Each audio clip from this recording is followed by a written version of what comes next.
What is going on, guys? It is WRESTLEMANIA here, back with some more news. Join us now as we look at the wildest news stories and rumors you need to know, including the WrestleMania main events revealed, the real reason why Austin Theory joined the Vision, a WWE return was kept top secret, nobody noticed Brock Lesnar broke character last night, Paul Heyman caught shoving a young kid at Survivor Series, is Bron Breakker injured, and much more. Be sure to subscribe and hit that notification bell for daily wrestling videos and follow us on Facebook for exclusive lists. Now let's do the intro and get straight into our first story.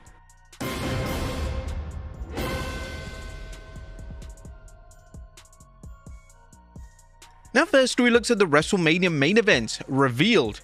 Now our top story today takes a look ahead to WrestleMania 42 in April, as it appears we now know the two respective main events. Coming out of Survivor Series War Games last night, all signs were pointing towards Roman Reigns vs Cody Rhodes Part 3 and Bron Breakker vs CM Punk as the two respective main events.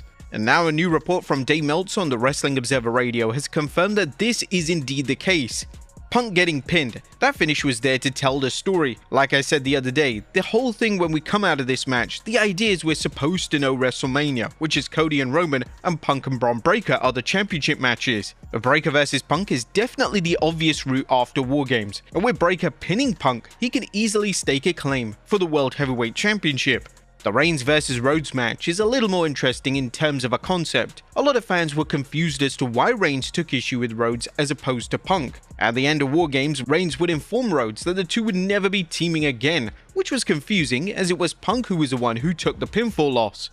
There are a lot of fans who believe that this is just a complete ruse, and if Reigns wins the Royal Rumble in January, then Reigns is going to pick Punk as his champion of choice. Reigns even competing for the world title at WrestleMania is somewhat controversial, as Reigns is a part-time talent, and if he wins, having a part-time world champion isn't exactly a crowd pleaser. So it'll be interesting to see how WWE handles this. That's if Reigns wins the title. Now one theory that is circulating social media today is that WWE will be building towards Reigns vs The Rock at WrestleMania in Saudi Arabia. And there are a strong portion of fans that believe that this match is going to be for one of the respective world titles.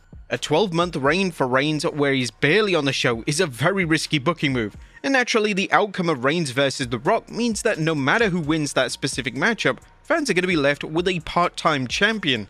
Now it was reported earlier in the week that the planned main event for WrestleMania 42 was Reigns vs Seth Rollins, but due to Rollins' injury, these plans have now been scrapped. Unless Rollins makes a miraculous recovery between now and April, the match is off the table. Now, as we've seen with WWE Unreal, plans can change in WWE at a moment's notice, and with it only being late November, WWE could pivot any day now and decide to go in a completely new direction with the biggest show of the calendar year. Let's not forget that Liv Morgan has returned literally 2 months early from her injury. That could be the same case with Rollins. Next up, the real reason Austin Theory joined the Vision. And the secret is out, Austin Theory was the man behind the mask at Survivor Series War Games last night, even though there was much debate that it was the masked man from SmackDown vs Raw 2009. Now numerous reputable outlets including Body Slam and Fightful have confirmed that it was indeed the former US champion, and this immediately shuts down any wild rumors that the mystery man was Seth Rollins or even Chris Jericho, or even some are saying Jon Moxley, which is completely out of there. Theory joining the Vision has been heavily rumored for some time now, but why exactly did Theory join the stable? According to Body Slam via Patreon, this big return was WWE's clever way of reintroducing Theory back on WWE television, especially due to him being out of action with an injury. Sources indicate to Body Slam that this was WWE's way of getting Austin Theory back on TV as a member of the Vision. Austin Theory has been out of action since July with an undisclosed injury. A Body Slam would also confirm the initial report that officials backstage in WWE were high on the young star. WrestleVotes also reported back on October 21st that Austin Theory still had internal support to reappear on TV in a significant manner. A Theory therefore has key names pushing for him within the company, and it was likely presented that this was the perfect opportunity to reintroduce Theory and give him another push. A Theory is a name that has pretty much been screwed over in the Triple H era of WWE. Under Vince McMahon, Theory was labeled as the chosen one, and it appeared for the longest time that Theory was going to be the next John Cena, even defeating him at WrestleMania. Unfortunately for Theory, when Triple H took over WWE Creative, it became apparent extremely quickly that the game didn't share that creative vision. Nevertheless, Theory has so much talent and he definitely deserves another shot at becoming a main event level attraction. He has the look, he has the charisma, and he has established history with Logan Paul, and WWE could easily tie in the prior relationship with Seth Rollins down the road if they wish. A lot of fans are asking where this leaves the Grayson Waller arc. Waller in theory quietly broke up off screen after teasing a breakup for about a year, and this was during Theory's injury, and with Waller now being associate of the New Day, it's more than likely that this angle is completely dropped. Due to both being heels, it would make an awkward storyline to pull off, and it may be in WWE's best interest if the two talents just go their separate ways.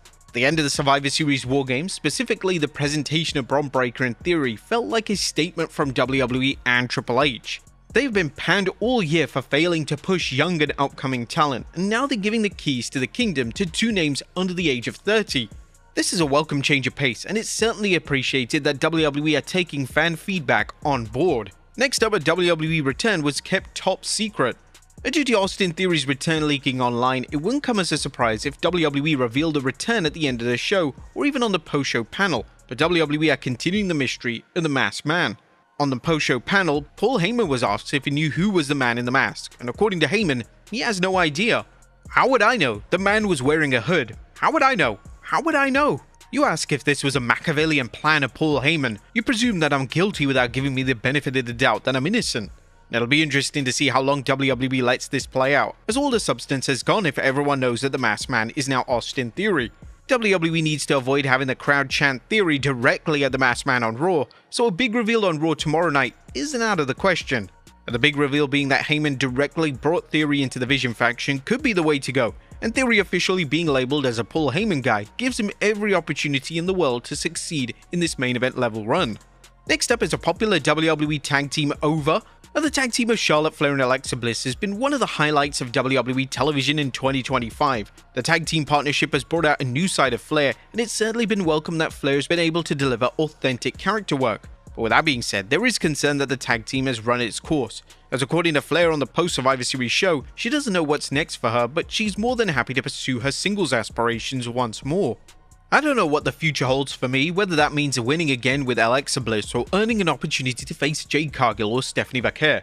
I just want to be better, so if I do get put back into the singles title scene, I'm going to give it everything I've got. I'm open to it. I've always wanted certain things, and wherever this journey takes me, I'm ready. Now, there's still a ton of equity in the storyline, so hopefully WWE holds back before they move Flair and Bliss into respective singles runs again. Next up, Triple H was heckled last night.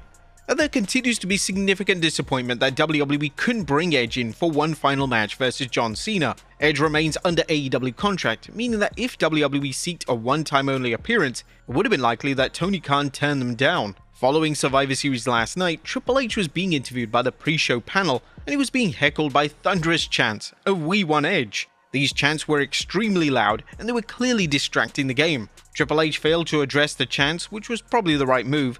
Whilst Edge won't be a part of Cena's final run, it's possible that he's in attendance at his Hall of Fame induction, which is rumored to take place next year.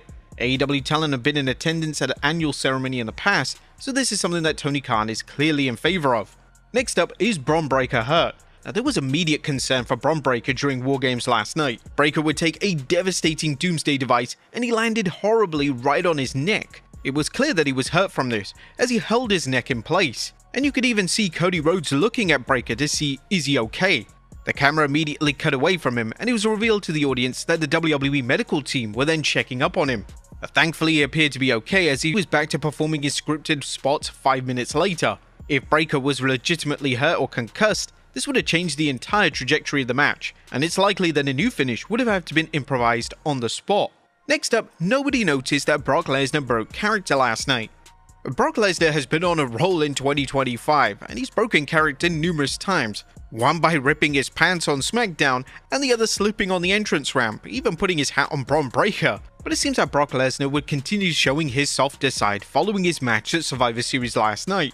Once he and his team of Logan Paul, Bronson Reed, Drew McIntyre and Bron Breakker won the match, the camera picked up on Lesnar interacting with a young fan at ringside, and nobody seemed to notice this at the time, as even though Brock Lesnar was supposed to be posing with his team for the end of War Games, his attention was definitely elsewhere. Now, according to fans on social media, this was a young fan that was battling cancer, but that may not be the case, as looking at where Charlotte Flair was, where she went up to greet the young fan, it was in a completely different spot. Many fans believe that this is Nick Khan's daughter and his family at ringside. Bronson Reed and Logan Paul also interacted with the fan, and they likely decided kayfabe should go out the window to give this lucky fan a moment they would never forget.